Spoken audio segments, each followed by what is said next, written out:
Hello everyone, welcome back once again. So here is a question which states PQ is a chord of a circle and PT is tangent at point P such that angle QPT is 60 degree.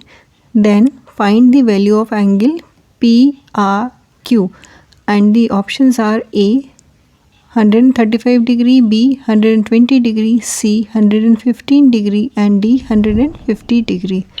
So let's see how to solve this question. So it's given that PQ is a chord of a circle and PT is tangent at point P. Angle QPT is 60 degree and we have to find out angle PRQ. So we know that the radius is perpendicular to the tangent. It means OP is perpendicular to PT. So angle OPQ plus angle QPT will be equal to 90 degree. Now value of angle QPT is given. So on substituting the value we will get angle OPQ plus 60 degree is equal to 90 degree, which will give angle OPQ is equal to 90 minus 60, that is angle OPQ is 30 degree. So this angle is 30 degree. Now in triangle POQ, so this is the radius of the circle and this is also the radius of the circle, so both are equal, so this angle will be equal to this angle, so this angle will be 30 degree. Now we can also write angle POQ plus angle OPQ plus angle OQP is equal to 180 degree by angle sum property of a triangle.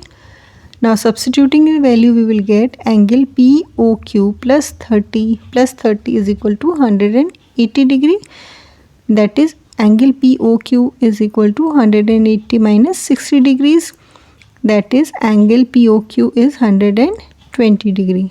So this angle is now 120 degree. Now this reflex angle POQ is equal to 360 minus 120 degree, that is 240 degree. So this reflex angle is equal to 240 degrees. Now we know that the angle subtended by the chord at the center is twice of the angle subtended by it at the remaining part of the circle. So 2 of angle PRQ is equal to angle POQ, or twice of PRQ is equal to 240, or angle PRQ is equal to 240 divided by 2, that is angle PRQ is equal to 120 degree. So in the given options, option B is correct. So I hope you enjoyed the video and it was very easy to understand. If you liked it, please give it a thumbs up and please subscribe to my channel for more such interesting questions. Thanks for watching.